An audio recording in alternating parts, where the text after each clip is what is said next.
नमो नमः सभी को। नमो नमः। नमो नमः गुरुदेव जी। नमो नमः महोदय। महोदय, एक सूर्य नारायण देव का माहेश्वर सूत्र बताने के दरमियान आपने श्लोक बताया था, जरा उसको ग्रुप में भेजेंगे। कौन सा कौन सा? ये माहेश्वर सूत्र जब पढ़ा रहे थे ना, ने बताया था सूर्य नारायण देव का क्या रूप है, ओम का क्या है, ऐसे अच्छा, उसी हाँ वो तरह। भूल गया। हाँ हाँ हाँ, वो पीडीएफ में भेज दूंगा। जी पीडीएफ है। भेजिए। एक एक अक्षर के लिए कौन कौन से जी वर्ण जी, के लिए क्या कौन एक कौन एक से अक्षर देव की कितनी कैसे शक्ति हाँ है, हाँ मीनिंग है। हाँ हाँ है। हाँ वो मैं भेज दूंगा। वो जोधपुर की कोई प्रकाशन है। उसमें जितने जितने हमारे ऋषि, अलग अलग ऋषि ने अलग अलग देव को, मतलब जो जो भी अलग अलग देवत्व को देखा है, वो अलग अलग ऋषि की एक अपनी अपनी खुद की एक एक वो बनाई हुई वो उसकी खुद की वो जो बनाई हुई, मतलब कौन कौन कैसे अक्षर से क्या क्या बना है, उसकी खुद की बनाई हुई एक एक ऋषि की वो अपनी एक वो है, पंक्ति सब बना के हुए ऐसे जो रूप बना के उसने बनाए हैं। तो अलग अलग ऋषि के पूरी पीडीएफ है। जिस जिसने जो जो ऋषि ने जो जो देखा है वो अलग अलग लोगों की है। वो कंपाइल करके एक बुक बनी हुई है, या फिर निकाल के रखने के लिए तो जी मैं रख दूँ। जी, धन्यवाद। हाँ हाँ। अभी आवाज आ रही है ना? हाँ। ठीक। फिर शुरू करते हैं। अष्टाध्यायी जगन्माता यस्य चित्तात् समुत्थिता वेदानामुपकाराय तस्मै पाणिनये नमः। सदा शिवसमारम्भां तथा पाणिनिमध्यमाम् दीक्षित आचार्य पुष्पा पर्यन्तां वन्दे गुरुपरम्पराम्। वन्दे गुरुपरम्पराम्। वन्दे गुरुपरम्पराम्। ओम अ इ उन ऋल ऋक ए ओंग ऐ औच हयवरत गणनम जभय घढधस जबगडदस ख फ छ ठ थ च ट तौ पपय श श सर हल इति माहेश्वराणि सूत्राणि। माता जी के चरणों में प्रणाम, आप सभी को प्रणाम। नमो नमः। नमो नमः। अच्छा, तो आज हम जो है वो वर्ण के विषय में थोड़े आगे बढ़ेंगे। गुरुदेव वर्ण। भाई, મને co-host કરો, હું તમને સ્પોટલાઇટ આપી દઉં એટલે તમે हाँ હટી ના हाँ જાઓ. हाँ हाँ। कौन कोने करवानो छे? अर्पणा जी। હા, પારુલ. ठीक, एक मिनट। हाँ।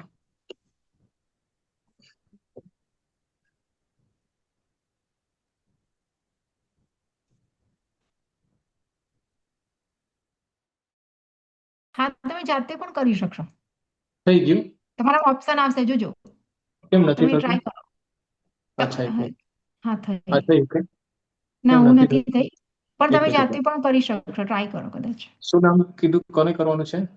પારુલ, પારુલ. ઓકે। PARUL. હા, જો ને થયું કે? થઈ ગયું, ડન. થોડું સારું રહેશે કોઓર્ડિનેશન હોય તો।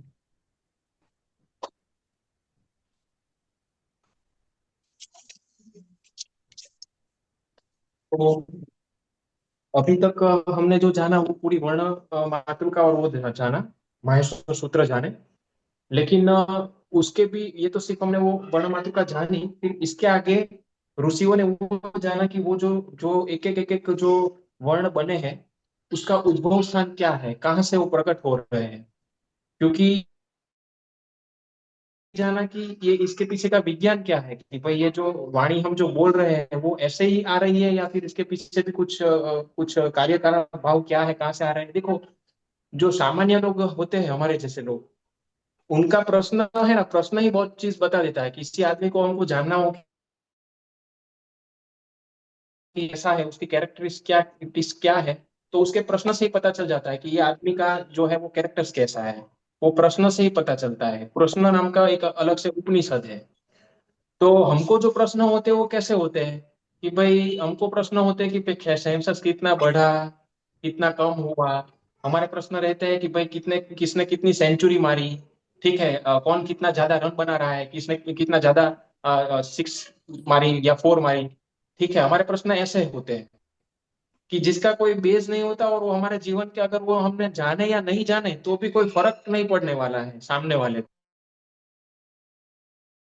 जाता है जनरल नॉलेज, वो जनरल नॉलेज नहीं है, वो एक इंफॉर्मेशन है। भाई नाइल नदी कितनी ऊंडी है, कितनी गहरी है, या एवरेस्ट पर्वत कितना बड़ा है कि, तो वहां पे हम कभी जाने वाले नहीं है। और उससे कोई फर्क नहीं पड़ने वाला, मैं ना जानू तो भी मेरे जीवन के प्रश्न उसमें कोई है नहीं।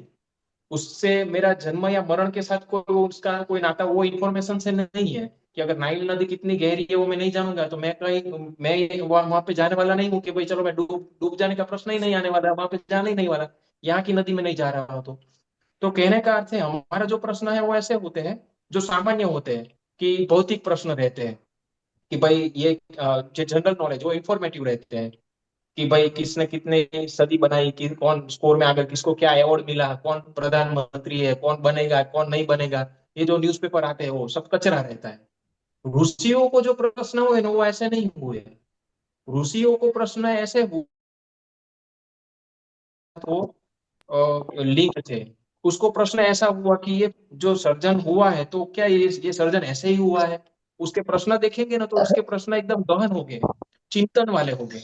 उसने जाना कि ये विज्ञान जो है वो पूरा क्या है, कोई सृष्टि का कर्ता भी है क्या, अगर है तो वो कैसे शासन कर रहा है, किस व्यवस्था से चल रहा है, इसका आदि क्या है, इसका अंत क्या है, इसका मध्य क्या है, ये कौन चला रहा है, अगर कोई इसके पीछे है तो वो कैसा है, उसको पाने का रास्ता क्या है, ये अलग अलग जीव का निर्माण कैसे होता है, पुनर्जन्म कैसे होता है, फिर से आदमी जाता है तो कहाँ जाता है, फिर से वो यहाँ पे आता है तो कौन सा सिद्धांत कार्य करता है, कौन कौन से ऐसे सिद्धांत है, तत्व है कि जिसके कारण वो डिसाइड करता है कि इसका नेक्स्ट बर्थ कहाँ पे होगा। तो उनका जो प्रश्न था ना वो ऐसे थे, उसका प्रश्न हमारे जैसे नहीं थे। तो ये वर्ण मातृका में भी ऐसा हुआ कि उन्होंने जाना कि चलो ये क ख ग घ ङ च छ ज झ ञ ये सब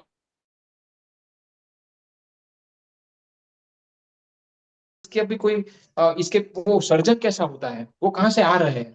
तो उन्होंने क्या जाना, तो उन्होंने ये जाना कि ये पूरा एक विज्ञान है कि जिसमें किस तरीके का होता है कि सबसे पहले हमारा आत्मा है, इसके बाद बुद्धि है, फिर होता है मन, यहाँ फिर होता है प्राण, और फिर होता है, यानी कि यहाँ पे आप इंद्रिय गिन लो, इंद्रिय आधारित वो पूरा काम होता है। फिर हमारा होता है शरीर। तो उन्होंने क्या देखा कि ये शरीर है वो अन्नमय कोश,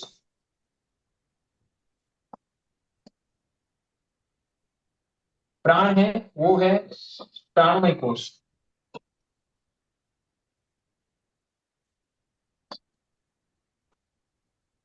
मन है वो मनोमय कोश,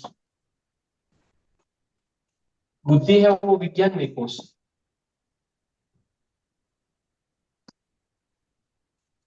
और ये जो आत्मा है वो आनंदमय कोश।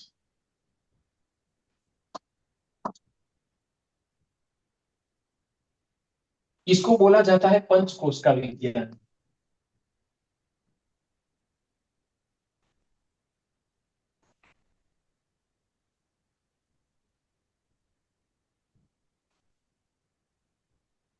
कोई भी मनुष्य का जन्म होता है, चाहे कोई भी हो, मनुष्य हो, पशु पक्षी जीव जंतु, जितने भी जो पूरे हैं, वो पूरा ये पंचकोश आधारित पूरी सिस्टम है जो वर्क करती है। और इसका गहन में आपको जानना हो पंचकोश के विषय में तो ये बेहतर ये उस उपनिषद में आपको मिलेगा।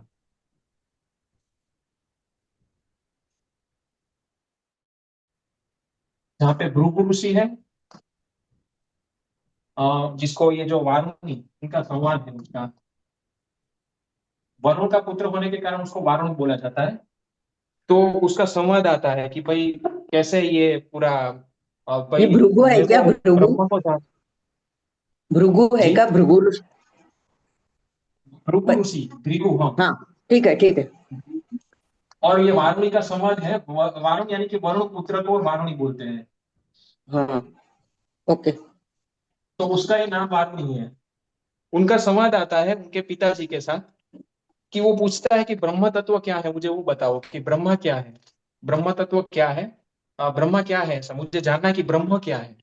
तब उसके पिताजी जो है वो खुद एक बहुत बड़े ये अध्यात्म के वो स्तर के लेवल के थे, इसलिए उन्होंने जाना कि मेरे बच्चे को वो समझाना है। तो उसने पहले बताया कि तू पहले तब कर तो तुमको पता चलेगा कि ब्रह्म तत्व क्या है। तो तब करके तू खुद जान, ऐसा बताया। तो वो तब करने गए और वो जान के आए। तो उसने बताया ठीक है, मैंने ब्रह्म तत्व को जान लिया है। तब वो बोले कि उसकी कैरेक्टरिस्टिक आप बताओ कि कैसी है, ऐसा जानने के लिए जब जा रहा था तब बताया कि कैरेक्टरिस्टिक क्या है। तो बोला कि जिससे जो प्रकट होता है, जिससे वो संचालन होता है और जिसमें वो जो अंत होता है, वो सब में वही है, तो वही ब्रह्म है, ऐसा उनको बताया था। और उसके बाद वो गए थे जानने के लिए। और जानकर वापस आए तो बताया कि ठीक है, मैंने ब्रह्म को जान लिया। बोले कैसे? तो बोले ब्रह्म है ना वो अन्न है, अन्न है ना वही ब्रह्म है। तो बोले कैसे आप तूने जाना ऐसा? तो बोले अन्न इसलिए है क्योंकि जो भी अन्न उत्पादन होता है वो वृष्टि होते हुए जो उत्पन्न होता है, वो शुरुआत भी अन्न से होती है। और मनुष्य जो जी रहा है वो अन्नमय कोश, ये हमारा जो शरीर दिखने वाला है वो वही है, तो अन्न भी वही है। तो अन्न से ही निर्माण होता है और आ जाता है, तो यही मिट्टी में फिर से वो जाते हुए फिर से वो वृष्टि की ओर से फिर से पानी बनकर फिर से वो अलग ये जाते हुए इस चक्र में सब जगह पे अन्न पे ही काम हो रहा है कि अन्न से ही मन मानवी बनता है, अन्न से ही चलता है, अन्न के बिना होता नहीं। तो और मिटने के बाद भी वो फिर वो अन्न में ही, वो अन्नमय कोश में ही वो, तो उसको ये पहला स्तर ये प्राप्त हुआ कि वो समझा कि अन्न ही जो है वही ब्रह्म है। इसलिए हमारे यहाँ पे अन्न अन्न का महत्व रखा है। अन्नदान करो। वेजिटेबल शब्द है वो जो है, नॉन वेजिटेरियन ऐसा नहीं है। आदमी जो पुरुष होता है या जो भी हमारा मनुष्य होता है वो अन्नहारी है। वो हाँ। वो शाकाहारी नहीं है। शाकाहारी वर्ण का आपको कहीं पे भी हमारे उपनिषद में नहीं मिलेगा, आपको अन्न का मिलेगा। इसलिए अन्नदान वगैरह हम्म, धान्य का क्योंकि महत्व है। आई थिंक उसका वो ये पूरा सर्कल गीता जी के तृतीय अध्याय में अन्यात् भवति पर्जन्यो अन्नात् भवन्ति भूतानि, हाँ, जो आप बता अन्यात् रहे हैं। भवति भूतानि, हाँ, पर्जन्यात् पर्जन्यता अन्यत् संभवः। पर्जन्यात् हाँ, अन्न, हाँ वो वही संभवः। बात है। और तीन हाँ, वही बताता है ना। वो वही को बताता है। तो आप हाँ जहां पे हाँ देखेंगे ना, उपनिषद ले लो, गीता ले लो, तो अन्न भवन्ति भूतानि, जो भूत है वो अन्न से ही सर्जन होते हैं। तो जब उसके वारुणी ने बताया कि भाई मैंने इस तरीके से जाना है, तो अन्न ही ब्रह्म है, अन्न अन्न से ही उत्पन्न होता है शरीर, और उसमें ही खत्म होता है। तो फिर बोला कि अभी डायरेक्ट में अगर हाँ बोल दूंगा ना तो ये इसकी प्रगति रुक जाएगी, ये आगे बढ़ेगा नहीं। इसलिए उन्होंने कोई जवाब नहीं दिया। उन्होंने बता नहीं, तू फिर अभी फिर से तब कर, तू अभी अभी आगे नहीं बढ़ा है, तू शरीर का लेवल तक ही तुम्हारा ज्ञान मिला है आपको। तो पहला हमारा शरीर का स्तर रहता है जिसमें हमारी फिजिकल बॉडी बोली जाती है। तो बोले कि नहीं, तू अभी आगे नहीं बढ़ा है, ब्रह्म तत्व को तो तूने पूरा नहीं जाना है, लेकिन वो एक पार्ट ही है। तो फिर से वो तप करने के लिए चला गया। फिर से जाना कि बोला कि नहीं नहीं नहीं, सही बात है, अन्नमय शरीर है वो तो कुछ नहीं है शरीर। शरीर तो आगे गया तो ये सेकंड स्तर पे आए और अपने पिताजी को बताया कि भाई मैंने जान लिया है, अभी शरीर नहीं है, अन्नमय कोश नहीं है, उसके ऊपर भी कुछ है। तो बोले तूने कैसे जाना कि उसके ऊपर है, तूने क्या चिंतन किया? वो बोले शरीर जब चला जाता है, शरीर तो ऐसा ही रहता है, लेकिन उसके बाद कुछ ऐसा चाह रहा है जिसके कारण ये शरीर चल रहा था। वो दिख रहा था, वो उनके उसका कारण था, वो बाहर ऐसा दिख रहा था, लेकिन पीछे से कोई चला रहा था। क्योंकि जब मैंने देखा, अभी भी देखते हैं जैसे कि जहाँ यहाँ से हर्ट हम अच्छे का अच्छा आदमी चला जा रहा है, उसका हार्ट यहाँ से निकाल के दूसरे में डाल देते हो, तो वहां पे वो हर्ट अच्छी तरह काम करता है। हमारे शरीर का निर्माण है, उसके अवयव की जो हमारी पूरी लाइफ गिने तो पार्ट्स की ज्यादा है और हमारी कम है। आप किडनी यहाँ से निकाल के किसी और में डालेंगे तो वहां पे वर्क करेगी, हर्ट यहाँ से डालेंगे दूसरे में डालेंगे तो वर्क करेगा। उसका अर्थ वो हुआ कि अंदर कोई एक तत्व और है जो चला रहा है। ये इसकी लाइफ ज्यादा होने के बावजूद इसका उपयोग नहीं हो रहा है, तो आदमी जा रहा है, तो उसका शरीर से अंदर कुछ गया है, इसलिए हम बोलते हैं कि प्राण चले गए। इसलिए उसने पाया, उसने बताया कि ठीक है इसके ऊपर कुछ है, तो मैंने जाना कि प्राण ही शरीर है। हाँ, प्राण ही ब्रह्म है मतलब। तो इसलिए बोला कि इसको चलाने वाला ये है, तो ये महत्व का है कि प्राण गया तो शरीर कुछ काम का नहीं है। तो बोले कि इसके ऊपर प्राण है, तो प्राण में कोर्स, क्योंकि एनर्जी ये दे रहा है। लाइट जो है, लाइट लाइट में फिजिकल लाइट हमको दिखती है, बल्ब है दिखता है, लेकिन वो चलाने वाला इलेक्ट्रिसिटी होता है। तो इलेक्ट्रिसिटी जो ऊर्जा है वो दिखती नहीं है लेकिन चला वो रही है। तो उन्होंने बताया कि प्राण ही सब कुछ ब्रह्म है। तो फिर ऋषि को लगा, उसके पिताजी को, कि नहीं अभी ये आगे नहीं गया है। उसको बोला और तू आगे जा, तू फिर से तप कर। तो वो बेचैन नहीं हुआ। उसने बोला मेरे पिताजी बता रहे हैं तो मेरे भले के ही होगा। तो गुस्सा नहीं हुआ, फिर से तप करने गए। आगे बढ़े तो पता चला कि नहीं ये प्राण सब कुछ। तो बोले क्यों, मन है। तो जैसे हम गुस्सा होते हैं तो प्राण हमारे बढ़ जाते हैं, शांत होते हैं तो हमारे प्राण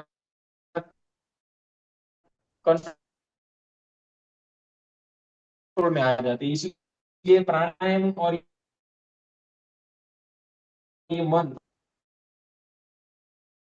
ये दोनों इस अरस परस में इस दूसरे के, या नहीं, और बोला फिर तब कर आगे बढ़े। ऐसे बढ़ते बढ़ते उन्होंने जाना कि